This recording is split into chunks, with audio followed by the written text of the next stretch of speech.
Russie est prête à traiter avec un État, tout État souverain, mais avec un gouvernement légitime. Et ce mot légitime, c'est écrit. Et lorsque nous avons demandé ce que la Russie entend par gouvernement légitime, la réponse a été claire. Un gouvernement légitime au regard du droit russe, c'est un gouvernement qui a été élu démocratiquement.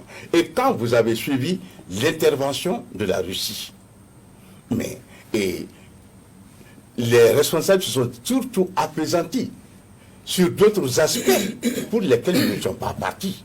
Nous étions partis pour entendre l'accompagnement militaire, dire comme quoi la Russie viendra défendre le Mali. Mais la Russie a fait comprendre que la coopération sera développée dans le domaine économique ou culturel, dans le domaine de l'exploitation minière et dans le domaine en matière de coopération militaire. C'était surtout la formation de nos militaires.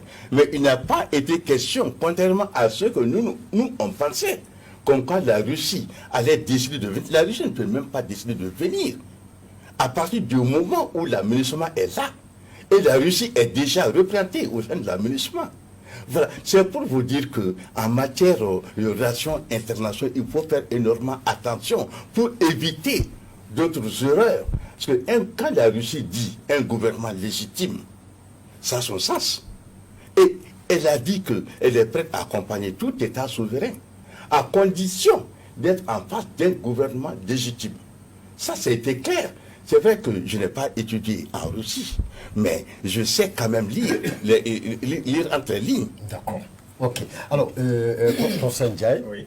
Alors, je le disais, la prorogation, en tout cas, on peut dire qu'elle est déjà actée d'une certaine manière, pile ou face. Voilà. Mais est-ce que, alors pour retrouver la sécurité, parce que vous avez dit, les Maliens ont besoin, en fait, de bien manger. À un moment où on assiste à une flambée des prix de denrées de première nécessité, les Maliens ont besoin de sécurité. À un moment où il ne nous reste plus que 3 régions, au dire de docteur Sidibé, vous avez dit que les Maliens ont besoin de justice dans un pays vraiment marqué par la corruption, l'impunité, mais aussi l'injustice d'une certaine manière. Alors, est-ce qu'on peut dire que cette transition-là que nous vivons est sur de bons rails pour l'instant, pour nous permettre d'atteindre ce que les Maliens veulent à plus ou moins long terme? Ok. Je vais dire oui et non. Et ce n'est pas diplomatique. D'accord. C'est basé sur ce que j'observe sur le terrain. Nous, on est des chercheurs, je vous dis, moi j'adore coller au terrain. Ouais. Parce que la réalité, qu'on l'aime ou qu'on l'aime pas, elle est ce qu'elle est. Et il ne faut pas que nous fermions les yeux sur notre réalité à nous. Tout à fait. D'accord. Donc je dis oui et je dis non. Je dis oui pourquoi? Parce que j'ai dit tantôt que la priorité pour nos différentes communautés à travers le pays, c'est la satisfaction des besoins primaires. Et à ce niveau, les symboles comptent beaucoup. Et à ce point-là, j'aimerais qu'on fasse référence à notre passé lointain. Nous sommes une très vieille nation, avec une culture politique très fine, très très fine. Les gens, ce n'est pas parce qu'ils ne parlent pas en français ou ce n'est pas parce qu'ils ne sont pas en train de tenir le crachoir devant un certain auditoire ou devant la presse. Cela ne veut pas dire qu'ils ne réfléchissent pas ou qu'ils ne savent pas qu'est-ce qui est bon pour eux et qu'est-ce qui est bon pour la nation. Non, ils le savent très bien. Et c'est en allant les voir chez eux, au milieu de toutes les structures internationales qui exigent l'organisation de ces élections. Ce sont les structures auquel le Mali est membre. La CEDEAO.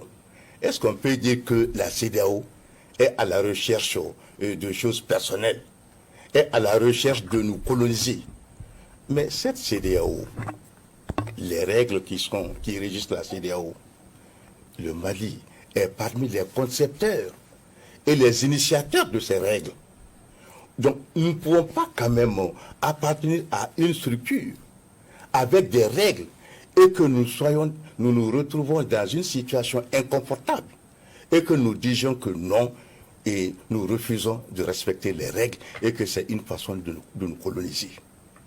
Et l'Union africaine, c'est aussi la communauté internationale. Le Mali est membre il est membre fondateur. Est-ce que, et cette structure, quel intérêt cette structure a à voir le Mali en difficulté? Il y a des principes.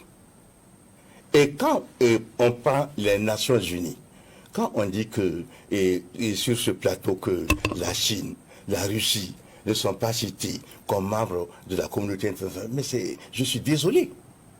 Ce sont des membres des Nations Unies et des membres du Conseil de sécurité. Et aujourd'hui, je vous dis, aucun pays du monde ne soutient le Mali dans son positionnement à ne pas aller aux élections et à la date prévue.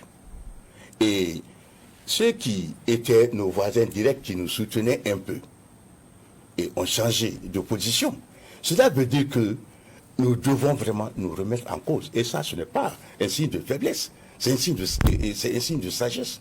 Et la Russie dont on parle, la Russie a été claire. Les principes de la Russie sont clairs. La Russie n'est prête, la Fédération de Russie, les responsables l'ont dit, et que la Russie est prête à soutenir un État souverain, mais à condition d'être en face d'un gouvernement légitime. Et dans le concept russe, un gouvernement légitime, c'est un gouvernement qui est démocratiquement élu. Bon, c'est vous dire que il faut que nous progressions.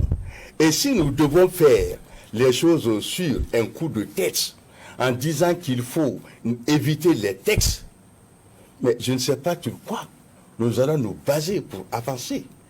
Et parlant d'un état de droit. Et encore une fois, je suis désolé d'avoir eu des conceptions un peu différentes et d'avoir eu quand même le courage de dire certaines vérités, bon, de façon honnête et de façon brutale. Mais je préfère ça plutôt que d'être taxé d'hypocrite par d'autres. Merci bien. D'accord. Et vous aurez... S'il te plaît, une petite minute. J'aurais aimé que vous attendiez votre tour. Mais bon, allez-y. En réalité, dire que la Russie a dit qu'il faut qu'on respecte ça. J'ai fait mes études en Union soviétique. Hein. Je comprends très bien le russe. Je le parle, je l'écris et je l'entends. J'ai écouté l'intervention de Lavrov, le ministre des Affaires étrangères.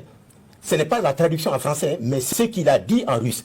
Il a clairement dit que la Russie est prête à soutenir le Mali en tant qu'État souverain et que cet appui ne lui fera jamais de faute tant qu'ils peuvent l'apporter au Mali. S'il ne reconnaissait pas ce gouvernement en tant que souverain, est-ce qu'il allait accepter de s'afficher ouvertement avec le ministre des Affaires étrangères de ce gouvernement? Donc là, corrigeons les tirs. Ils ont reconnu la souveraineté de ce gouvernement. C'est pourquoi il a reçu le ministre des Affaires étrangères du Mali et il a clairement dit en russe, je l'ai écouté,